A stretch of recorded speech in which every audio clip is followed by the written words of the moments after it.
ಬೆಳಗಿನ ಅವಧಿಯಲ್ಲಿ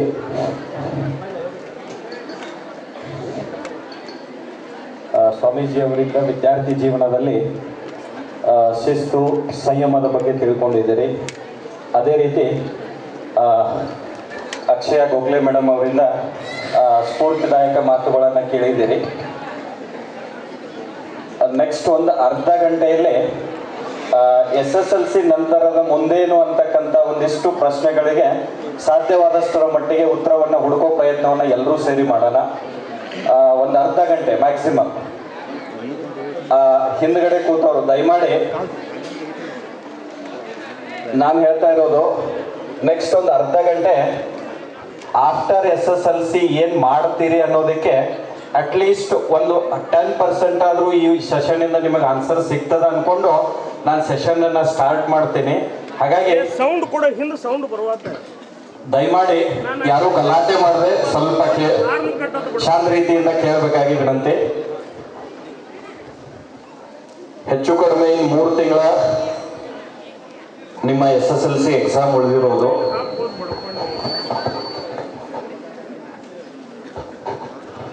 probably if I am not wrong March 18ಕ್ಕೆ ಲಾಸ್ಟ್ ಕೂತವ್ರಿಗೆ ಕೇಳ್ತಾ ಇದೆಯಾ ನಾನು ಮಾತಾಡ್ತಾ ಇರೋದು? ಲಾಸ್ಟ್ ಅಲ್ಲಿ ಕೇಳ್ತಾ ಇದೆಯಾ? ಕೇಳ್ತಾ ಇದೆ ತಾನೆ? ಓಕೆ. ಹೆಚ್ಚು ಕಡಿಮೆ ಇನ್ನೊಂದು 3 ತಿಂಗಳಲ್ಲಿ SSLC ಎಕ್ಸಾಮ್ ಅನ್ನ ಬರೀತಾ ಇದ್ದೇವೆ, right? If I am not wrong March 18ಕ್ಕೆ ನಿಮ್ಮ SSLC ಪರೀಕ್ಷೆ ಶುರುವಾಗುತ್ತೆ. ಸೊ ಆಲ್ಮೋಸ್ಟ್ 3 ತಿಂಗಳ ಡ್ಯೂರೇಷನ್ ಇದೆ. ಅದಾದ ನಂತರ ಏನು ಅಂತಕ್ಕಂಥ ಒಂದಿಷ್ಟು ಪ್ರಶ್ನೆಗಳಿಗೆ ಸಾಧ್ಯವಾದಷ್ಟು ಮಟ್ಟಿಗೆ ಉತ್ತರವನ್ನು ಹುಡುಕೋಣ. ಸೊ SSLC ಪರೀಕ್ಷೆ ಆದ ನಂತರ ಒಂದು ಕನ್ಫ್ಯೂಷನ್ ಅಲ್ಲಿ ಇರ್ತದೆ. ನಾನು ಆರ್ಟ್ಸ್ ಚೂಸ್ ಮಾಡಬೇಕು, ಸೈನ್ಸ್ ಚೂಸ್ ಮಾಡಬೇಕು, ಅಥವಾ ಕಾಮರ್ಸ್ ಅನ್ನ ಚೂಸ್ ಮಾಡಬೇಕು, ಅಥವಾ ಡಿಪ್ಲೊಮಾ ರಿಲೇಟೆಡ್ ಕೋರ್ಸಸ್ ಅನ್ನ ಚೂಸ್ ಮಾಡಬೇಕು. ಆ ರೀತಿ ಒಂದಿಷ್ಟು ಗೊಂದಲಗಳು ತಮ್ಮಲ್ಲಿ ಇರ್ತದ. ಸಾಧ್ಯ ಆದಷ್ಟು ಮಟ್ಟಿಗೆ ಆ ಗೊಂದಲಗಳನ್ನ ಪರಿಹರಿಸೋಣ ಈ ಸೆಷನ್ ಅಲ್ಲಿ. Before going into the opportunities after SSLC, ಅದು ಸೈನ್ಸ್ ಸ್ಟ್ರೀಮಲ್ಲಿ ಆಗಿರ್ಬೋದು, ಕಾಮರ್ಸ್ ಸ್ಟ್ರೀಮಲ್ಲಿ ಆಗಿರ್ಬೋದು, ಒಂದು ಸ್ಲೈಡ್ ಅನ್ನ ನಾನು ಏನ್ ಇಟ್ಟಿದ್ದೀನಿ ಅಂತಂದ್ರೆ ಕನ್ವೆನ್ಷನಲ್ ಥಿಂಕಿಂಗು ಮತ್ತೆ ಅನ್ಕನ್ವೆನ್ಷನಲ್ ಥಿಂಕಿಂಗ್ ಅಂತ ಹೇಳ್ತೀವಿ. ಫಾರ್ ಎಕ್ಸಾಂಪಲ್, ಕನ್ವೆನ್ಷನಲ್ ಥಿಂಕಿಂಗ್ ಅಂತಂದ್ರೆ ನಮ್ಮ ಪಾಲಕರು ಏನ್ ಆಯ್ಕೆ ಮಾಡ್ತಾರ ಅಥವಾ ಅವ್ರ ಇಂಟ್ರೆಸ್ಟ್ ಏನಿರ್ತದ ಅದನ್ನ ಆಯ್ಕೆ ಮಾಡ್ಕೊಳ್ಳೋದಾಗಿರ್ಬಹುದು, ಅಥವಾ ನನ್ನ ಫ್ರೆಂಡ್ ಆ ಕೋರ್ಸ್ ಜಾಯ್ನ್ ಆಗಿದ್ದಾಳ ಅಥವಾ ನನ್ನ ಫ್ರೆಂಡ್ ಈ ಕೋರ್ಸ್ ಜಾಯ್ನ್ ಆಗಿದ್ದಾಳ, ಹಾಗಾಗಿ ನಾನು ಅದೇ ಕೋರ್ಸಿಗೆ ಹೋಗ್ತೀನಿ ಅಂತ ಹೇಳಿ ನೀವು ಆಯ್ಕೆ ಮಾಡ್ಕೊಳ್ಬಹುದು. ಬಟ್ ಇಲ್ಲಿ ನಾವು ಮಾಡ್ತಕ್ಕಂಥ ಮಿಸ್ಟೇಕ್ ಏನಾಗಿರ್ತದ ಅಂತಂದ್ರೆ ನಮ್ಮ ಇಂಟ್ರೆಸ್ಟ್ ಏನದ, ನಮ್ಮ ಆಸಕ್ತಿ ಏನದ ಅನ್ನೋದನ್ನ ನಾವು ಮರೆತು ಪಾಲಕರು ಹೇಳಿದ್ದು ಅಥವಾ ಮತ್ತೊಬ್ರು ಯಾರೋ ಹೇಳಿದ್ದ ಕೋರ್ಸ್ ಅನ್ನ ಆಯ್ಕೆ ಮಾಡ್ಕೊಂಡ್ರೆ ಮುಂದೆ ಸ್ವಲ್ಪ ಸಫರ್ ಮಾಡಬಹುದೇನೋ ಅಂತ ನನ್ನ ಒಪಿನಿಯನ್ನು. ಹಾಗಾಗಿ ಆ ಕನ್ವೆನ್ಷನಲ್ ಥಿಂಕಿಂಗ್ ಜೊತೆಗೆ ಸಾಧ್ಯವಾದಷ್ಟರ ಮಟ್ಟಿಗೆ ಅನ್ಕನ್ವೆನ್ಷನಲ್ ಐಡಿಯಾಸ್ ಕಡೆಗೆ ನಾವು ಸ್ವಲ್ಪ ಗಮನ ಹರಿಸೋಣ. ಅನ್ಕನ್ವೆನ್ಷನಲ್ ಥಿಂಕಿಂಗ್ ಚೂಸ್ ಮಾಡಿದ್ರೆ ಏನಾಗ್ತದೆ ಅಂತಂದ್ರೆ ಪ್ರಾಬಬ್ಲಿ ಫಸ್ಟ್ ಸ್ಟೆಪ್ ಅಲ್ಲಿ ಏನ್ ಅನಿಸ್ಬಹುದು, ಅದು ಸ್ವಲ್ಪ ರಿಸ್ಕಿ ಅನಿಸ್ಬಹುದು. It can be risky and uncertain. Definitely risky ಇರ್ತದ, ಅನ್ಸರ್ಟನಿಟಿ ಇರ್ತದ. ಅದ್ರ ಜೊತೆಗೆ ಯಾರು ಮಾಡದೇ ಇರ್ತಕ್ಕಂಥ ನಮ್ಮ ಇಂಟ್ರೆಸ್ಟ್ ಅದ ಅಂತೇಳಿ ನಾವು ಬೇರೆ ಕೋರ್ಸ್ ಏನಾದ್ರು ಆಯ್ಕೆ ಮಾಡ್ಕೊಂಡ್ವಿ ಅಂತಂದ್ರೆ ನಮಗೆ ಯಾರಾದ್ರೂ ಪ್ರಾಪರ್ ವೇದೊಳಗೆ ಗೈಡ್ ಮಾಡೋರು ಸಿಗ್ಲಿಲ್ಲ ಅಂತಂದ್ರೆ ಸ್ವಲ್ಪ ಡಿಫಿಕಲ್ಟಿಯನ್ನು ಫೇಸ್ ಮಾಡಬಹುದು. ಅದು ಸೆಕೆಂಡ್ ಸ್ಟೆಪ್ ಅಲ್ಲಿ ಆಗಿರ್ತದ. And the last one, it can be isolating and lonely. ನಾನು ಅನ್ಕನ್ವೆನ್ಷನಲ್ ಐಡಿಯಾನ ಚೂಸ್ ಮಾಡಿಕೊಂಡು ಯಾರು ಆಯ್ಕೆ ಮಾಡ್ಕೊಳ್ಳೋದ ನಂದು ಇಂಟ್ರೆಸ್ಟ್ ಏನದ ನಾನು ಅದನ್ನ ಆಯ್ಕೆ ಮಾಡ್ಕೊಂಡ್ರೆ ನಾವು ಎಲ್ಲರಿಂದನೂ ಸಪರೇಟ್ ಆಗಿ ಒಂದು ರೀತಿ ಅದರ ಹಿಂದೆ ತಪಸ್ ಮಾಡ್ದಂಗೆ ಮಾಡಬೇಕಾಗ್ತದ. ಹಾಗಾಗಿ ಈ ಒಂದಿಷ್ಟು ರಿಸ್ಕ್ ಅದಾವ. ಬಟ್ ಈ ರಿಸ್ಕ್ ತಗೊಂಡು ನಾವು ಹೋದ್ವಿ ಅಂತಂದ್ರೆ ಡೆಫಿನೆಟ್ಲಿ ನಮ್ದೇನ್ ಫೈನಲ್ ಡೆಸ್ಟಿನೇಷನ್ ಅಥವಾ ಗೋಲ್ ಅಂತ ಇರ್ತದ ಅದನ್ನ ನಾವು ರೀಚ್ ಮಾಡಲೇಬಹುದು. ಹಾಗಾಗಿ ಈ ಅನ್ಕನ್ವೆನ್ಷನಲ್ ಥಿಂಕಿಂಗ್ ಅನ್ನೋದನ್ನ ನಾನು ಡೆಮಾನ್ಸ್ಟ್ರೇಟ್ ಮಾಡ್ಲಿಕ್ಕೆ ಒಂದು ಸ್ಲೈಡ್ ತಗೊಂಡಿದ್ದೀನಿ. ನೆಕ್ಸ್ಟ್ ಅಲ್ಲಿ ಯೂಶುವಲಿ SSLC ನಂತರ ನಾವೇನಾದ್ರೂ ಕಾಮರ್ಸ್ ವಿಭಾಗವನ್ನ ಆಯ್ಕೆ ಮಾಡ್ಕೊಂಡ್ರೆ ಐ ಆಮ್ ಡ್ಯಾಮ್ ಶ್ಯೂರ್ 100% ಹೇಳ್ತೀನಿ, ಆಫ್ಟರ್ PUC ಕಾಮರ್ಸ್ ಏನ್ ಮಾಡ್ತಿರಪ್ಪ ಅಂತಂದ್ರ 100ರಲ್ಲಿ 98 ಜನ ಅಥವಾ 99 ಜನ ಏನ್ ಹೇಳ್ತಾರ, ಸರ್ ನಾನು BCom ಮಾಡ್ತೇನ್ರಿ ಅಂತ. ಅದು conventional traditional method of education ನಮ್ಮ ಹತ್ರ ಬಂದಿರೋರು ಹಾಗೆ ಇದೆ. ಬಟ್ ಅದನ್ನ ಬಿಟ್ಟು ಕೂಡ ಸಾಕಷ್ಟು ಕೋರ್ಸಸ್ ಅದ. ಫಾರ್ ಎಕ್ಸಾಂಪಲ್ ಅದ, ಹೋಟೆಲ್ ಮ್ಯಾನೇಜ್ಮೆಂಟ್ ಕೋರ್ಸಸ್ ಅದ. ಇವೆಲ್ಲದಕ್ಕಿಂತಲೂ ಇಂಪಾರ್ಟೆಂಟ್ ಆಗಿ ಚಾರ್ಟೆಡ್ ಅಕೌಂಟೆಂಟು ಮತ್ತೆ ಕಂಪನಿ ಸೆಕ್ರೆಟರಿ ಅಂತಕ್ಕಂಥ ಕೋರ್ಸಸ್ಗಳು ಅದಾವ. ಸೊ ಈ ರೀತಿ ಬಿಗಿನಿಂಗ್ ಅಲ್ಲಿ ಸ್ವಲ್ಪ ಡಿಫಿಕಲ್ಟ್ ಅನಿಸಿದ್ರು ಕೂಡ ನಮ್ಮ ಇಂಟ್ರೆಸ್ಟ್ ಆ ಕಡೆಗೆ ಇದ್ರೆ ಡೆಫಿನೆಟ್ಲಿ ಅವುಗಳನ್ನ ನಾವು ಚೂಸ್ ಮಾಡ್ಕೊಂಡ್ರೆ ನಾವು ಸ್ವಲ್ಪ ತಡವಾಗಿ ಆದ್ರೂ ಕೂಡ ಒಳ್ಳೆ ಡೆಸ್ಟಿನೇಷನ್ ಅನ್ನು ಡೆಫಿನೆಟ್ಲಿ ರೀಚ್ ಆಗ್ತೀವಿ. ಹಾಗಾಗಿ ಯಾರಿಗೂ ಫೋರ್ಸ್ ಮಾಡಲ್ಲ. ನಿಮ್ಮ ಆಸಕ್ತಿ ಅಥವಾ ಇಂಟ್ರೆಸ್ಟ್ ಚಾಯ್ಸಸ್ ಏನದಾವ ಅದನ್ನ ಆಯ್ಕೆ ಮಾಡ್ಕೊಳ್ರಿ. ಅದರ ಜೊತೆಗೆ ಆ ಟ್ರೆಡಿಷನಲ್ ಅಥವಾ ಕನ್ವೆನ್ಷನಲ್ ಐಡಿಯಾಸ್ ಏನಿರ್ತಾವ ಅದನ್ನ ಬಿಟ್ಟು ಕೂಡ out of the box thinking ಅಂತೀವಲ್ಲ ಆ ರೀತಿ ಸ್ವಲ್ಪ ಏನಾದರೂ ಎಕ್ಸ್ಟ್ರಾ ಥಿಂಕ್ ಮಾಡ್ರಿ. ಡೆಫಿನೆಟ್ಲಿ ಲೈಫ್ ಅಲ್ಲಿ ಸಕ್ಸೀಡ್ ಆಗ್ತೀರಿ. ಈ ಒಂದಿಷ್ಟು career opportunities after 12th commerce ಅಂತ ನಾವು ಆಯ್ಕೆ ಮಾಡ್ಕೊಂಡಿರೋದು. ಅದೇ ರೀತಿ ವಿಜ್ಞಾನ ವಿಭಾಗವನ್ನ ನಾನು ಆಯ್ಕೆ ಮಾಡ್ಕೊಂಡ್ರೆ ಬಹಳಷ್ಟು ಜನರಿಗೆ ಇದ್ರ ಬಗ್ಗೆ ಐಡಿಯಾ ಇರ್ತದ. ವಿಜ್ಞಾನ ವಿಭಾಗವನ್ನ ಆಯ್ಕೆ ಮಾಡ್ಕೊಂಡ ನಂತರ ನಮಗಿರ್ತಕ್ಕಂಥ ಕೆರಿಯರ್ ಅಪಾರ್ಚುನಿಟೀಸ್ ಏನೇನದ ಅಂತಂದ್ರೆ, ಒಂದು ಮೆಡಿಕಲ್ ಲೈನ್ ಹೋಗ್ತೀವಿ, ಅಥವಾ ಇಂಜಿನಿಯರಿಂಗ್ ಲೈನ್ ಹೋಗ್ತೀವಿ, ಅಥವಾ ಫಾರ್ಮ್ ಸೈನ್ಸಸ್ ಅಂತ ಹೇಳ್ತೀವಿ, ಕೃಷಿ ಆಧಾರಿತ ಕೋರ್ಸ್ಗಳು ನಾವೇನು ಹೇಳ್ತೀವಿ ಅದ್ರ ಕಡೆ ಹೋಗ್ತೀವಿ, ಅಥವಾ ವೆಟರ್ನರಿ ಸೈನ್ಸಸ್ ಕೋರ್ಸ್ ಹೋಗ್ಬೋದು, ಪ್ಯಾರಾಮೆಡಿಕಲ್ ಕೋರ್ಸಸ್ ಹೋಗ್ಬೋದು, ಟ್ರೆಡಿಷನಲ್ ಡಿಗ್ರೀಸ್ BSc ಆ ಕಡೆಗೆ ಹೋಗ್ಬೋದು ಸಬ್ಜೆಕ್ಟ್ ಇಂಟ್ರೆಸ್ಟ್ ಬೇಸಿಸ್ ಮೇಲೆ. ಅಲ್ಲಿಯೂ ಕೂಡ ಸಾಕಷ್ಟು ಅಪಾರ್ಚುನಿಟೀಸ್ ಅದಾವ. ಸೊ ಹಾಗಾಗಿ 12th ಸೈನ್ಸ್ ಆದ ನಂತರ ಇವೊಂದಿಷ್ಟು ಅಪಾರ್ಚುನಿಟೀಸ್ ಅದಾವ. ಇಲ್ಲಿ ಯಾರು ವಿಜ್ಞಾನ ವಿಭಾಗವನ್ನ ಆಯ್ಕೆ ಮಾಡ್ಕೊಳ್ತಿರ್ತಾರಲ್ಲ ಅವರಿಗೆ ಆಫ್ಟರ್ 12th ಅಥವಾ ಡ್ಯೂರಿಂಗ್ 12th ಯಾವ ರೀತಿ ಕಾಂಪಿಟೇಟಿವ್ ಎಕ್ಸಾಮಿನೇಷನ್ಸ್ಗಳು ಬರ್ತಾವ ಅನ್ನೋದ್ರ ಬಗ್ಗೆ ಒಂದು 10 minutes ಅಲ್ಲಿ ನಾವು ಕವರ್ ಅಪ್ ಮಾಡೋಣ. ಸೊ ಯೂಶ್ವಲಿ ಎಲ್ರಿಗೂ ಗೊತ್ತದ, ಪ್ರೆಸೆಂಟ್ಲಿ ಮಾರ್ಕೆಟ್ ಟ್ರೆಂಡಿಂಗ್ ಇರೋ ಎಕ್ಸಾಮ್ ಇದು ನೀಟ್ ಎಕ್ಸಾಮ್ ಅಂತ ಹೇಳ್ತೀವಿ. ಯಾಕಂದ್ರೆ ಇಡೀ ದೇಶದಲ್ಲಿ ಅವೈಲೇಬಲ್ ಇರ್ತಕ್ಕಂಥ ಮೆಡಿಕಲ್ ಸೀಟ್ಸ್ಗಳು ಹಾರ್ಡ್ಲಿ 1 ಲಕ್ಷ ಇರ್ತದ. ಬಟ್ ಪ್ರತಿ ವರ್ಷ ಎಕ್ಸಾಮ್ ಬರೆಯೋರ ಸಂಖ್ಯೆ ಅದು ರ್ಯಾಪಿಡ್ಲಿ ಇನ್ಕ್ರೀಸ್ ಆಗ್ತದೆ. ವಿಜ್ಞಾನ ವಿಭಾಗವನ್ನು ಆಯ್ಕೆ ಮಾಡತಕ್ಕಂಥ ವಿದ್ಯಾರ್ಥಿಗಳಿಗೆ ಒಂದಿಷ್ಟು ಎಕ್ಸಾಮ್ಸ್ಗಳ ಬಗ್ಗೆ ನಾನು ಡಿಸ್ಕಷನ್ ಮಾಡ್ತಾ ಇದ್ದೀನಿ. ಅದರಲ್ಲಿ ಮೊದಲನೆಯದು ನೀಟ್ ಎಕ್ಸಾಮಿನೇಷನ್ ಅಂತ ಹೇಳ್ತೀವಿ, national eligibility come entrance test. Almost every medical profession ಅನ್ನು ನಾವು ಎಂಟರ್ ಮಾಡಬೇಕಾದ್ರೆ ವೆದರ್ ಇಟ್ ಈಸ್ MBBS ಆಗಿರ್ಬೋದು, BAMS ಆಗಿರ್ಬೋದು, ಈವನ್ BDS ಆಗಿರ್ಬೋದು, ಅದರ ಜೊತೆಗೆ ಪ್ರಾಬಬ್ಲಿ ಇನ್ನೊಂದು-2 ವರ್ಷದಲ್ಲಿ ಈವನ್ BSc ನರ್ಸಿಂಗ್ ಕೂಡ ಪ್ರಾಬಬ್ಲಿ ನೀಟ್ ಎಕ್ಸಾಮ್ ಅನ್ನ ತಗೊಂಡ್ ಬರ್ತಾರ. ಹಾಗಾಗಿ ನಾವು ಯಾವುದೇ ರೀತಿ ಮೆಡಿಕಲ್ ಕೋರ್ಸಸ್ ಅನ್ನ ಜಾಯಿನ್ ಆಗ್ಬೇಕಾದ್ರೆ ಈ ನೀಟ್ ಎಕ್ಸಾಮ್ ಕಂಪಲ್ಸರಿ ಇರ್ತದ. ಇದು 720 ಮಾರ್ಕ್ಸಿಗೆ ಎಕ್ಸಾಮ್ ಇರ್ತದ. ಇದರಲ್ಲಿ ಫಿಸಿಕ್ಸ್, ಕೆಮಿಸ್ಟ್ರಿ ಮತ್ತೆ ಬಯಾಲಜಿ 3 ಸಬ್ಜೆಕ್ಟ್ ಅನ್ನ ಕವರ್ ಮಾಡಿರ್ತದೆ. ಫಿಸಿಕ್ಸ್ ಅಲ್ಲಿ 45 ಕ್ವಶನ್ಸ್ ಇರ್ತದ. Same chemistry also 45 questions. ಆ ಬಯಾಲಜಿಯನ್ನ 2 ಸೆಕ್ಷನ್ ಆಗಿ ಡಿವೈಡ್ ಮಾಡ್ತೀವಿ. ಒಂದನ್ನ ಬಾಟ್ನಿ ಮತ್ತೊಂದು ಜಿಯಾಲಜಿ ಅಂತ ಹೇಳ್ತೀವಿ. ಸಸ್ಯಶಾಸ್ತ್ರ ಮತ್ತು ಪ್ರಾಣಿಶಾಸ್ತ್ರ ಅಂತ ನೀವೇನ್ ಕಲಿತಿರಲ್ಲ ಇವಾಗ, ಅವೇ 2 ವಿಭಾಗಗಳು. ಅಲ್ಲೂ ಕೂಡ ಪ್ರತಿ ವಿಭಾಗಕ್ಕೆ 45 ಕ್ವಶನ್ಸ್ ಇರ್ತದ. ಟೋಟಲಿ 180 ಪ್ರಶ್ನೆಗಳಿರ್ತದ. ಪ್ರತಿ ಪ್ರಶ್ನೆಗೆ 4 ಮಾರ್ಕ್ಸ್ ಇರ್ತದ. ಹಾಗಾಗಿ 720 ಮಾರ್ಕ್ಸ್ ಇಂದ ಎಕ್ಸಾಮ್ ಇರ್ತದ. ಅದರಲ್ಲಿ ಪ್ರತಿ ಸರಿ ಉತ್ತರಕ್ಕೆ 4 ಮಾರ್ಕ್ಸ್ ಇರ್ತದ. ಸಪೋಸ್ ನಾವು ಮಾರ್ಕ್ ಮಾಡಿರ್ತಕ್ಕಂಥ ಆನ್ಸರ್ ಏನಾದರೂ ರಾಂಗ್ ಆಗಿತ್ತಂದ್ರೆ ಅದಕ್ಕೆ ನೆಗೆಟಿವ್ ಮಾರ್ಕಿಂಗ್ ಕೂಡ ಇರ್ತದ. -1 ಮಾರ್ಕ್ ರೆಡ್ಯೂಸ್ ಆಗ್ತದ ಅದರಲ್ಲಿ. ಸೊ ಹಾಗಿದ್ರೆ ನಾವು ಆನ್ಸರ್ ಮಾರ್ಕ್ ಮಾಡಬೇಕಾದ್ರೆ ಎಷ್ಟು ಜಾಗರೂಕರಾಗಿರ್ಬೇಕಂತಂದ್ರೆ, ನಾವು ಮಾರ್ಕ್ ಮಾಡಬೇಕಾದ್ರೆ ಇದು ಸರಿಯಾದ ಅನ್ಕೊಂಡನ ಮಾಡ್ತೀವಿ. ಅದರ ಅರ್ಥ ನಮಗೆ 4 ಮಾರ್ಕ್ ಬರ್ತದ ಅನ್ಕೊಂಡನ ಮಾರ್ಕ್ ಮಾಡಿರ್ತೀವಿ. ಸಪೋಸ್ ಅದು ತಪ್ಪಾಗಿತ್ತಂದ್ರೆ ಆ 4 ಮಾರ್ಕ್ ಹೋಗಿರಲ್ಲ, ಅದ್ರ ಜೊತೆಗೆ ಇನ್ನೊಂದು ಮಾರ್ಕ್ಸ್ ಕೂಡ ರಿಡ್ಯೂಸ್ ಆಗಿರ್ತದ. ಹಾಗಾಗಿ very intense level of competition ಇರ್ತದ. ಆ 3 ತಾಸಲ್ಲಿ 180 ಕ್ವಶನ್ಗಳನ್ನ ನಾವು ಅಟೆಂಪ್ಟ್ ಮಾಡ್ಬೇಕಂತಂದ್ರೆ ಆಲ್ಮೋಸ್ಟ್ ಎವರೇಜ್ ತೆಗಿತೀವಿ ಅಂದ್ರೆ ಪ್ರತಿ 1 ನಿಮಿಷಕ್ಕೆ 1 ಕ್ವಶನ್ ಅನ್ನ ನಾವು ಆನ್ಸರ್ ಮಾಡಲೇಬೇಕು. ಹಾಗಾಗಿ 3 ಸಬ್ಜೆಕ್ಟ್ಗಳನ್ನ ಫೋಕಸ್ ಮಾಡಿಕೊಂಡು ಅದರ ಪ್ರಿಪರೇಷನ್ ಬೇಸಿಸ್ ಮೇಲೆ ಆ ನೀಟ್ ಎಕ್ಸಾಮ್ ಅನ್ನ ಬರೀಬೇಕು.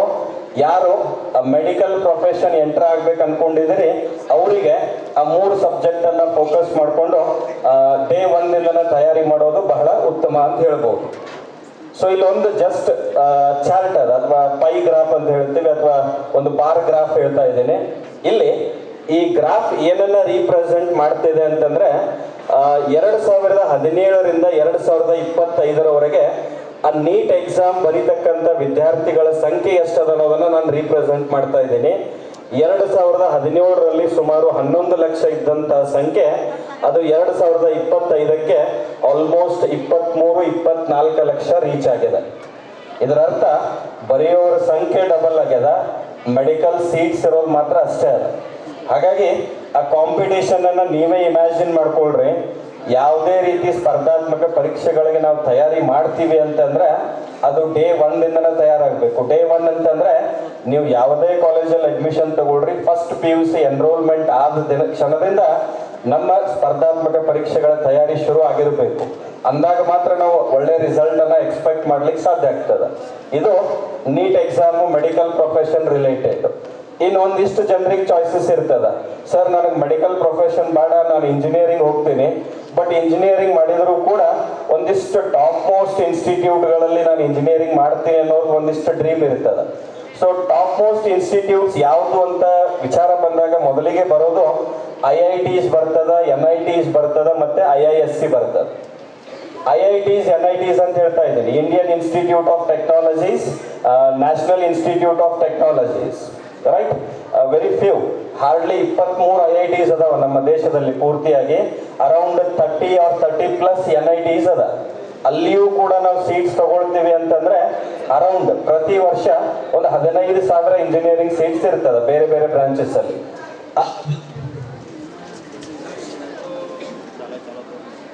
ಇಂಜಿನಿಯರಿಂಗ್ ಸೀಟ್ಗಳಲ್ಲಿ ಸಪೋಸ್ ನಾನು ಅಡ್ಮಿಷನ್ ತಗೊಳ್ತೀನಿ ಅಂತಂದ್ರೆ ಅದಕ್ಕೆ 2 ಲೆವೆಲಲ್ಲಿ ಎಕ್ಸಾಮ್ ಬರ್ತದೆ. ಒಂದು JEE ಮೇನ್ಸ್ ಅಂತ ಬರ್ತದೆ, ಇನ್ನೊಂದು JEE ಅಡ್ವಾನ್ಸ್ಡ್ ಅಂತ ಬರ್ತದೆ. So first JEE mains pattern ಬಗ್ಗೆ ಡಿಸ್ಕಷನ್ ಮಾಡೋಣ. ಯೂಶ್ವಲಿ ಇಲ್ಲಿ BE ಮತ್ತೆ BTech, ಅದೇ ಇಂಜಿನಿಯರಿಂಗ್ ಕೋರ್ಸ್ ಅಂತ ನಾವು ಕರಿತೀವಿ, ಅಲ್ಲಿ ಆ 3 ಸಬ್ಜೆಕ್ಟ್ ಪರ್ಫಾರ್ಮೆನ್ಸ್ ಬೇಸಿಸ್ ಮೇಲೆ ನಮ್ಮ ಸೀಟ್ ಡಿಸೈಡ್ ಆಗ್ತದ. That is physics, chemistry and mathematics. ಆ 3 ಸಬ್ಜೆಕ್ಟ್ಗಳಲ್ಲಿ 25 ಕ್ವಶನ್ಸ್ಗಳು ಇರ್ತದ JEE ಮೇನ್ಸ್ ಎಕ್ಸಾಮ್ ಅಲ್ಲಿ. ಅಗೇನ್ ಪ್ರತಿ ಪ್ರಶ್ನೆಗೆ 4 ಮಾರ್ಕ್ಸ್ ಇರ್ತದ. ಸೊ ಹಾಗಾಗಿ ಫಿಸಿಕ್ಸ್ 100 ಮಾರ್ಕ್ಸಿಗೆ ಇರ್ತದ, ಕೆಮಿಸ್ಟ್ರಿ 100 ಮಾರ್ಕ್ಸಿಗೆ ಇರ್ತದ, ಮ್ಯಾಥಮೆಟಿಕ್ಸ್ ಕೂಡ 100 ಮಾರ್ಕ್ಸಿಗೆ ಇರ್ತದ. ಇಲ್ಲಿ ಒಂದು ಟ್ವಿಸ್ಟ್ ಏನದ ಅಂತಂದ್ರೆ ಪ್ರೀವಿಯಸ್ ನೀಟ್ ಎಕ್ಸಾಮ್ ಏನ್ ಡಿಸ್ಕಸ್ ಮಾಡಿದವಲ್ಲ, that is completely MCQ based examinations. But JEE Mains ಅಂತ ಬಂದಾಗ ಪ್ರತಿ ಸಬ್ಜೆಕ್ಟ್ ಅಲ್ಲಿ ನಾವು 2 ಸೆಕ್ಷನ್ ತಗೊಳ್ತೀವಿ. ಒಂದನ್ನ MCQ ಅಂತ ಹೇಳ್ತೀವಿ, ಇನ್ನೊಂದನ್ನ NVQ ಅಂತ ಹೇಳ್ತೀವಿ. Multiple choice questions as well as numerical value based questions ಅಂತ ಹೇಳ್ತೀವಿ. ಇದರ ಅರ್ಥ ಈಗ ನಾನು ಫಿಸಿಕ್ಸ್ ಅನ್ನ ಮಾತಾಡ್ತೀನಿ ಅಂತಂದ್ರೆ 20 ಕ್ವಶನ್ಗಳಿಗೆ ನಿಮ್ಗೆ ಆಯ್ಕೆಗಳು ಇರ್ತದ, MCQs, ರೈಟ್. ಸೊ ಆ ಮಾರ್ಕ್ ಮಾಡ್ತೀರಿ ಆನ್ಸರ್ ಅನ್ನ. ಇನ್ನು ಬಾಕಿ 5 ಕ್ವಶನ್ಗೆ ಏನಿರ್ತದ ಅದಕ್ಕೆ ಯಾವುದೇ ರೀತಿ ಚಾಯ್ಸಸ್ ಇರಲ್ಲ. ಕ್ಯಾಲ್ಕ್ಯುಲೇಟ್ ಮಾಡಬೇಕು, ನಾವೇ ಆನ್ಸರ್ ಅನ್ನ ಎಂಟರ್ ಮಾಡಬೇಕು. ಆಮೇಲೆ ಒಂದು ನೆನಪಲ್ಲಿರಲಿ, ಇದು ಕಂಪ್ಯೂಟರ್ ಬೇಸ್ಡ್ ಟೆಸ್ಟ್. ಆನ್ಲೈನ್ ಮೋಡಲ್ಲಿ ಕಂಪ್ಯೂಟರ್ ಬೇಸ್ಡ್ ಟೆಸ್ಟ್, ಕಂಪ್ಯೂಟರ್ ಅಲ್ಲೇ ಎಕ್ಸಾಮ್ ಬರೀತಾ ಇದ್ದೀವಿ. ಇದನ್ನ ನೀಟ್ ಎಕ್ಸಾಮ್ ಅಂತ ಬಂದಾಗ ಅದು ಪೆನ್ ಪೇಪರ್ ಆಫ್ಲೈನ್ ಮೋಡಲ್ಲಿ ಎಕ್ಸಾಮ್ ಕಂಡಕ್ಟ್ ಆಗ್ತದೆ. ಇಲ್ಲಿಯೂ ಕೂಡ ನಾವು ಈ ಎಕ್ಸಾಮ್ ಅನ್ನ ವರ್ಷದಲ್ಲಿ 2 ಸೆಷನ್ ಅಲ್ಲಿ ಕಂಡಕ್ಟ್ ಮಾಡ್ತಾರೆ. ಒಂದು ಯೂಶುವಲಿ ಜನವರಿಯಲ್ಲಿ ಮಾಡ್ತಾರ, ಮತ್ತೊಂದು ಏಪ್ರಿಲ್ ಅಲ್ಲಿ ಮಾಡ್ತಾರ. 2 ಸೆಷನ್ ಬರೀಬಹುದು. 2 ಸೆಷನ್ ಅಲ್ಲಿ ಯಾವ ಪರ್ಫಾರ್ಮೆನ್ಸ್ ಬೆಟರ್ ಇರ್ತದ ಅದರ ಬೇಸಿಸ್ ಮೇಲೆ ರಿಸಲ್ಟ್ ಅನೌನ್ಸ್ ಆಗ್ತದ. ಇಲ್ಲಿಯೂ ಕೂಡ ಹೆಚ್ಚು ಕಡಿಮೆ 2 ಸೆಷನ್ ಸಪರೇಟ್ ಆಗಿ ಮೀನ್ಸ್ ಇಂಡಿವಿಜುವಲ್ ಬರೀತಕ್ಕಂಥ ನಂಬರ್ ಅನ್ನ ನಾವು ತಗೊಂಡ್ರೆ this is also more than 20 lakh ಸಂಖ್ಯೆ. ಆ ಬರಿತಾ ಇರ್ತಕ್ಕಂಥ ಅಭ್ಯರ್ಥಿಗಳ ಸಂಖ್ಯೆ 20 ಲಕ್ಷಕ್ಕಿಂತ ಹೆಚ್ಚಿಗೆನೇ ಇರ್ತದೆ. ಬಟ್ ನಮ್ಗೆ ಅವೈಲೇಬಲ್ ಇರ್ತಕ್ಕಂಥ ಸೀಟ್ಸ್ಗಳು ಜಸ್ಟ್ 15,000 ಸೀಟ್ ಅದು. ಇಲ್ಲಿ ಎಷ್ಟೋ ಜನ 10th ದವ್ರದಿರಿ, ಒಂದಿಷ್ಟು ಜನ 9th ದವ್ರದಿರಿ. ಒಂದು ಕಹಿ ಸತ್ಯ ನಿಮ್ಗೆ ಏನ್ ಗೊತ್ತಿಲ್ಲಪ್ಪ ಅಂತಂದ್ರ, ನಾರ್ತ್ ಸೈಡ್ ಅಲ್ಲಿ JEE ಎಕ್ಸಾಮ್ ಪ್ರಿಪರೇಷನ್ ಶುರು ಆಗೋದು probably 5th or 6th class ಅಲ್ಲಿ ಇದ್ದಾಗ, ಫೌಂಡೇಶನ್ ಕ್ಲಾಸಸ್. ನಮ್ಮ ಭಾಗದಲ್ಲಿ ಏನಾಗ್ತಿದೆ ಅಂತಂದ್ರೆ ಎಷ್ಟೋ ಜನರಿಗೆ ಇಂಥದೊಂದು ಎಕ್ಸಾಮ್ ಅದ ಅನ್ನೋದು ಅವ್ರು PUC ಬಂದ ನಂತರ ಅಥವಾ ಇವಾಗ ಒಂದು ಸ್ವಲ್ಪ ಅವೇರ್ನೆಸ್ ಇರೋದ್ರಿಂದ ಅಟ್ಲೀಸ್ಟ್ ಹೈಸ್ಕೂಲ್ ಅಥವಾ 9th 10th ಅಲ್ಲಿ ಇದ್ದಾಗ ಗೊತ್ತಾಗ್ತದೆ. ನಾವು ಕಲಿತಕ್ಕಂಥ ಟೈಮಲ್ಲಿ ನಾವು PUC ಇದ್ದಾಗನ JEE ಎಕ್ಸಾಮ್ ಅನ್ನೋದು ನಮಗೆ ಗೊತ್ತಾಗಿರೋದು. ಸೊ ಆ ರೀತಿ ಇಂಟೆನ್ಸ್ ಲೆವೆಲ್ ಕಾಂಪಿಟೇಷನ್ ಇರ್ತದ. ನೀವು ಕೂಡ ಯಾರು ಇಂಜಿನಿಯರಿಂಗ್ ಅಂತ ಇಂಟ್ರೆಸ್ಟ್ ಅದಿರಿ, ಸಪೋಸ್ JEE ಎಕ್ಸಾಮ್ ಅನ್ನ ಬರೆಯೋರು ಯಾರಿದ್ದೀರಿ ಅವರಿಗೆ ಜಸ್ಟ್ ಒಂದು ಬ್ರೀಫ್ ಇನ್ಫಾರ್ಮೇಶನ್ ಸಿಗ್ತದೆ. ಅದರ ಬೇಸಿಸ್ ಮೇಲೆ ಆ 3 ಸಬ್ಜೆಕ್ಟ್ಗಳ ತಯಾರಿಯನ್ನ ಡೇ 1 ಶುರು ಮಾಡ್ಕೊಳ್ರಿ. ಇವು ಎರಡಾಯ್ತು, ನೀಟ್ ಮತ್ತೆ JEE ನ್ಯಾಷನಲ್ ಲೆವೆಲ್ ಎಕ್ಸಾಮ್ಸ್ ಆಯ್ತು. ಇವುಗಳನ್ನ ಬಿಟ್ಟು ಒಂದಿಷ್ಟು ಮಕ್ಕಳು ಡ್ರೀಮ್ ಇರ್ತದ, ಏನಂತಂದ್ರೆ ಸರ್ ನನಗೆ ಮೆಡಿಕಲ್ಲು ಬೇಡ, ಇಂಜಿನಿಯರಿಂಗು ಬೇಡ, ನಾನು ಡಿಫೆನ್ಸ್ ಅಕಾಡೆಮಿ ಕಡೆಗೆ ಹೋಗ್ತೀನಿ ಅಂತ ಹೇಳಿ. ಸೊ ಅವರಿಗೆ ಕೂಡ ಒಂದು ಎಕ್ಸಾಮ್ ಇರ್ತದ, NDA ಎಕ್ಸಾಮ್ ಅಂತ ಹೇಳ್ತೀವಿ, ನ್ಯಾಷನಲ್ ಡಿಫೆನ್ಸ್ ಅಕಾಡೆಮಿ. ಇಲ್ಲಿ ನಾವು PCMB ಸಬ್ಜೆಕ್ಟ್ಗಳ ಜೊತೆಗೆ ನಮಗೆ ಹಿಸ್ಟ್ರಿನೂ ಬೇಕಾಗ್ತದ, ಜಾಗ್ರಫಿನೂ ಬೇಕಾಗ್ತದ, at the same time English language ಬೇಕಾಗ್ತದ. ಇವು ಎಲ್ಲನೂ ಸೇರಿ NDA ಎಕ್ಸಾಮ್ ಇರ್ತದ. ಸೊ NDA ಎಕ್ಸಾಮ್ ಕಂಪ್ಲೀಟ್ಲಿ ಇರೋದು 900 ಮಾರ್ಕ್ಸಿಗೆ ಇರ್ತದ. ಅದರಲ್ಲಿ ಪ್ಯೂರ್ಲಿ ಮ್ಯಾಥಮೆಟಿಕ್ಸ್ 300 ಮಾರ್ಕ್ಸ್ ಇರ್ತದ, ಇಂಗ್ಲಿಷ್ 200 ಮಾರ್ಕ್ಸ್ ಇರ್ತದೆ. ಸೊ 500 ಮಾರ್ಕ್ಸ್ ಇಲ್ಲಿ ಕವರ್ ಆಯಿತು. ರಿಮೈನಿಂಗ್ 400 ಮಾರ್ಕ್ಸ್ ಅಲ್ಲಿ physics 100 marks, chemistry 60 marks, general science ಅಂದ್ರೆ including biology 40 marks, history freedom movement ಅದನ್ನ 80 ಮಾರ್ಕ್ಸ್ ಇರ್ತದ, ಜಿಯೋಗ್ರಫಿ 80 ಮಾರ್ಕ್ಸ್ ಇರ್ತದ, ಕರೆಂಟ್ ಅಫೇರ್ಸ್ ಅಥವಾ ಕರೆಂಟ್ ಇವೆಂಟ್ಸ್ ಅಂತ ತಗೊಂಡು ಅದು ಕೂಡ 40 ಮಾರ್ಕ್ಸ್ ಇರ್ತದೆ. ಅಗೇನ್ ಇಲ್ಲಿ ಪ್ರತಿ ವರ್ಷ ಕರೆಯೋದು ಹಾರ್ಡ್ಲಿ ಡಿಪೆಂಡಿಂಗ್ ಅಪಾನ್ ರಿಕ್ವೈರ್ಮೆಂಟ್ಸ್ ಅಲ್ಲಿ ವೇಕೆನ್ಸೀಸ್ ಎಷ್ಟದ ಅದರ ಬೇಸಿಸ್ ಮೇಲೆ ಕರೀತಾರೆ. ವರ್ಷಕ್ಕೆ ಕರೆಯೋದು ಹಾರ್ಡ್ಲಿ 400ರಿಂದ 450 ವೇಕೆನ್ಸೀಸ್ ಅಷ್ಟೇ ಕಾಲ್ ಮಾಡ್ತಾರೆ, ಆನ್ ಅಂಡ್ ಎವರೇಜ್ ಹೇಳ್ತಾ ಇರೋದು NDA ಎಕ್ಸಾಮ್ ಅಲ್ಲಿ. ಸೊ ಇಲ್ಲಿ ಸೈನ್ಸ್ PCMB ಮಾಡೋದ್ರ ಜೊತೆಗೆ history, geography, English, general knowledge means current affairs ಇವೆಲ್ಲ ಕಡೆಗೂ ನಾವು ಫೋಕಸ್ ಮಾಡಬೇಕಾಗ್ತದೆ. ಸೊ ಇದು NDA ಎಕ್ಸಾಮ್, ಇದು ಕೂಡ ನ್ಯಾಷನಲ್ ಲೆವೆಲ್ ಎಕ್ಸಾಮ್ ಅನ್ನ ಇರ್ತದ. ಈ ಒಂದು 3 ಎಕ್ಸಾಮ್ ಆಯ್ತು. ಈ 3 ಎಕ್ಸಾಮ್ ಅನ್ನ ಬಿಟ್ಟು ರಿಲೇಟಿವ್ಲಿ ಸ್ವಲ್ಪ ಕಡಿಮೆ ಕಾಂಪಿಟೇಷನ್ ಇರೋ ಎಕ್ಸಾಮ್ ಅಂತಂದ್ರೆ ಸ್ಟೇಟ್ ಲೆವೆಲ್ ಅಲ್ಲಿ ಹೋಗ್ತೀವಿ.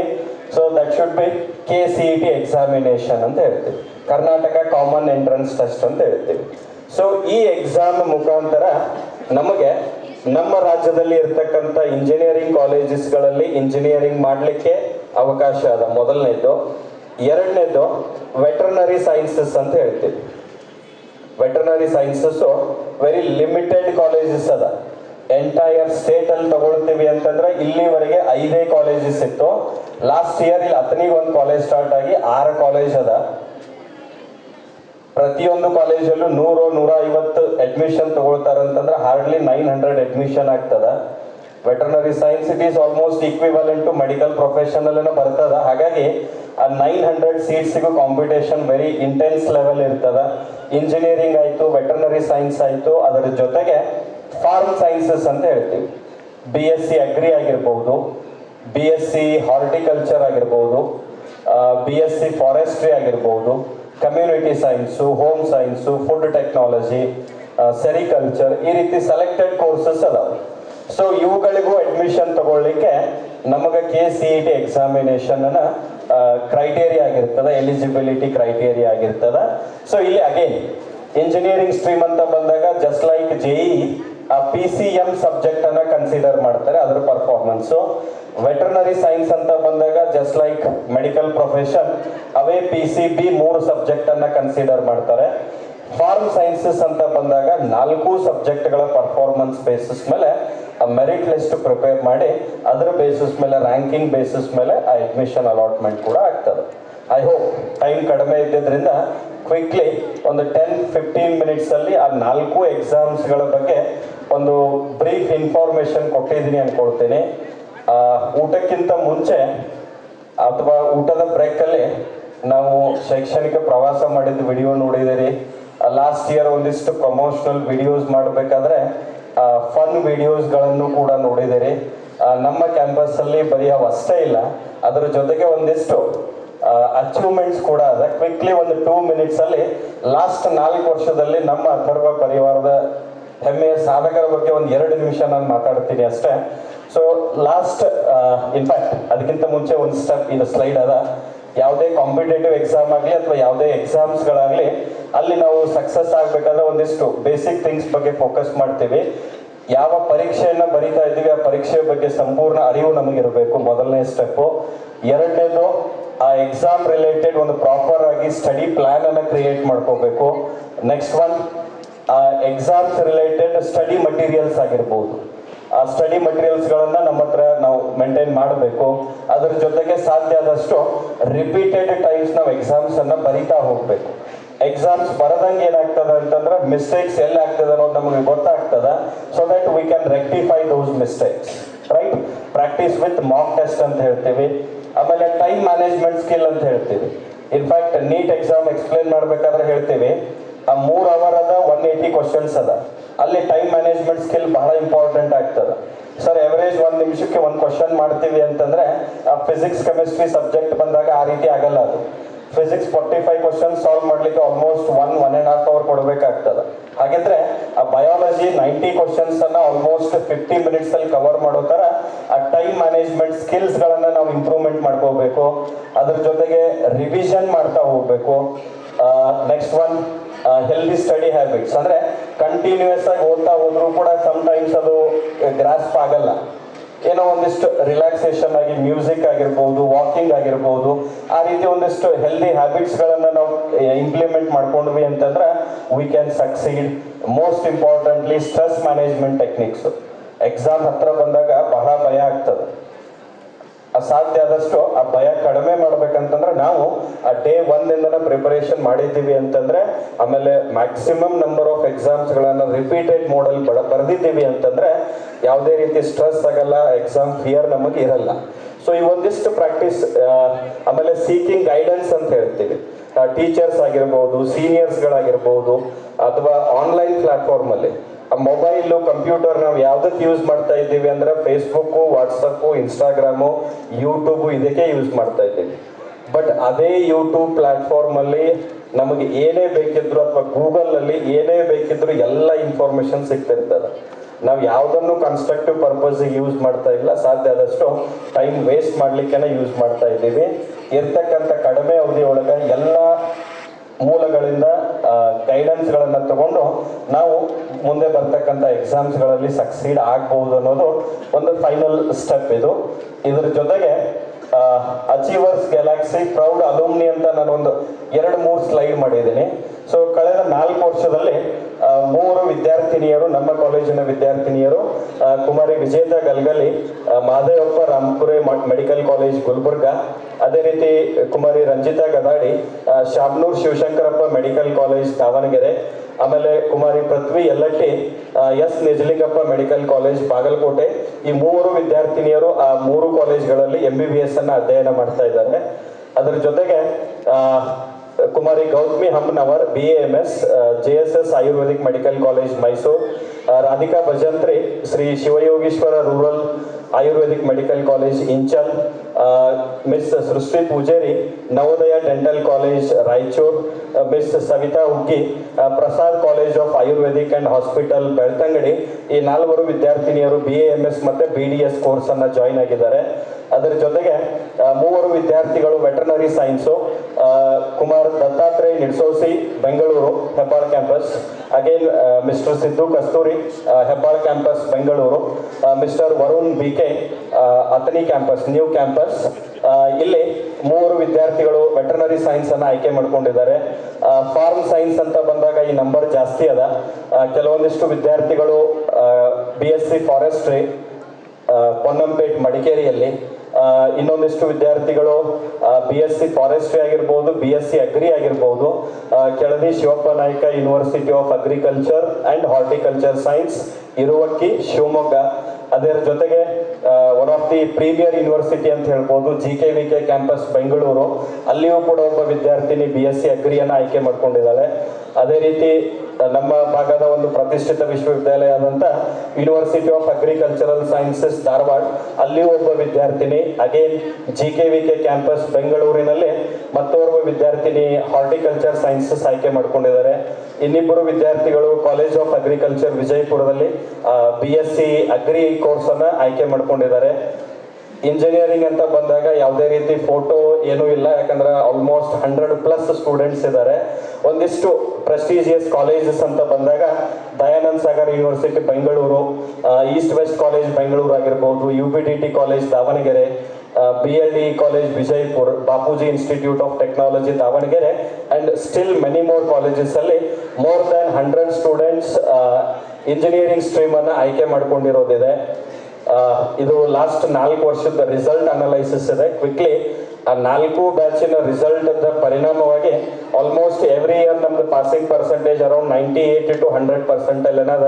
ಆಮೇಲೆ ವಾಣಿಜ್ಯ ವಿಭಾಗದ ವಿದ್ಯಾರ್ಥಿಗಳು ಕಳೆದ 2-3 ವರ್ಷದಿಂದ ತಾಲೂಕಿಗೆ ಪ್ರಥಮ ಸ್ಥಾನದ ಜೊತೆಗೆ ಚಿಕ್ಕೋಡಿ ಶೈಕ್ಷಣಿಕ ಜಿಲ್ಲೆಗೆ ಕಳೆದ ಸಾಲಿನಲ್ಲಿ 4ನೇ ರ್ಯಾಂಕ್ ಅನ್ನು ಕೂಡ ಪಡೆದುಕೊಂಡಿದ್ದಾರೆ.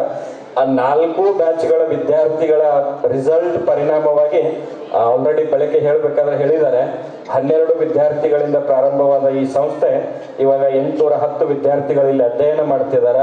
ಸೊ ಇಲ್ಲಿ ಯಾರು ಫಸ್ಟ್ PUC ಮತ್ತೆ ಸೆಕೆಂಡ್ PUC ಓದ್ತಿದ್ದೀರಲ್ಲ, ಈ ವರ್ಷ ಆಗಿರ್ಬೋದು, ನೆಕ್ಸ್ಟ್ ಇಯರು ನಿಮ್ಮ ಫೋಟೋಸ್ಗಳು ಇದರಲ್ಲಿ ಬರಲಿ ಅಂತೇಳಿ ನಾನು ವಿಶ್ ಮಾಡ್ತೀನಿ. ಅದ್ರ ಜೊತೆಗೆ ಇಲ್ಲೊಂದು ನಂಬರ್ ಅದ, ಸುಮಾರು 28 ಜನರದ. ಆ 28 ಜನರು ಇಲ್ಲಿ ಸರಿ ಸುಮಾರು 2,500ಕ್ಕಿಂತ ಹೆಚ್ಚಿಗೆ SSLC ವಿದ್ಯಾರ್ಥಿಗಳು ಕೂತ್ಕೊಂಡಿದ್ದೀರಿ. ಆ 2,500 SSLC ವಿದ್ಯಾರ್ಥಿಗಳ ಮಧ್ಯೆನೆ ಆ 28 ಜನ ವಾಲಂಟಿಯರ್ಸ್ ಆಗಿ ವರ್ಕ್ ಮಾಡ್ತಿದಾರ. ಆ 28 ಜನ ಏನ್ ಸ್ಪೆಷಾಲಿಟಿಪ ಅಂತಂದ್ರೆ, ಕಳೆದ ಸಾಲಿನಲ್ಲಿ SSLC ಪರೀಕ್ಷೆಯಲ್ಲಿ 625ಕ್ಕೆ 600ಕ್ಕಿಂತ ಹೆಚ್ಚಿಗೆ ಅಂಕ ಪಡೆದ 28 ವಿದ್ಯಾರ್ಥಿಗಳು ಈ ವರ್ಷ ನಮ್ಮ ಮಹಾವಿದ್ಯಾಲಯದಲ್ಲಿ ಪ್ರಥಮ PUCಯನ್ನ ಓದ್ತಾ ಇದ್ದಾರೆ. ಅವರು ನಿಮ್ಮ ಮಧ್ಯೆನೆ ವಾಲಂಟಿಯರ್ ಆಗಿ ವರ್ಕ್ ಮಾಡ್ತಿದ್ದಾರೆ. ಅವರೇ ನಿಮಗೆ ಇನ್ಸ್ಪಿರೇಷನ್ ಆಗಲಿ. 600ಗೆ ನಾನು ಕಟ್ ಆಫ್ ಮಾಡಿದೆ. ಯಾಕಂತಂದ್ರೆ ಸಪೋಸ್ ನಾನು ಏನಾದರೂ 90% ಅನ್ನೋದು ಏನಾದರೂ ಒಂದು ಕಟ್ ಆಫ್ ತಗೊಂಡ್ರೆ 80 ಜನರು ಒಂದು ಡಿವಿಷನ್ 90% ಅದ. ಸೊ ಅವ್ರು ಎಲ್ಲರೂ ನಿಮಗೆ ಇನ್ಸ್ಪಿರೇಷನ್ ಆಗಲಿ. ನೀವು ಕೂಡ ಮುಂಬರ್ತಕ್ಕಂಥ SSLC ಪರೀಕ್ಷೆಯಲ್ಲಿ ಹೆಚ್ಚಿನ ಅಂಕಗಳನ್ನು ತೆಗೆದುಕೊಳ್ಳಲಿ. ಅದಾದ ನಂತರ ಒಳ್ಳೊಳ್ಳೆ ಕೋರ್ಸ್ಗಳನ್ನು, ಒಳ್ಳೊಳ್ಳೆ ಕಾಲೇಜ್ಗಳನ್ನು ಆಯ್ಕೆ ಮಾಡಿಕೊಂಡು ನಿಮ್ಮ ಫ್ಯೂಚರಿಗೆ ಒಳ್ಳೇದಾಗಲಿ ಅಂತ ಹೇಳ್ತಾ ನಾನು ಈ ಸೆಷನ್ ಅನ್ನು ಕ್ಲೋಸ್ ಮಾಡ್ತೀನಿ.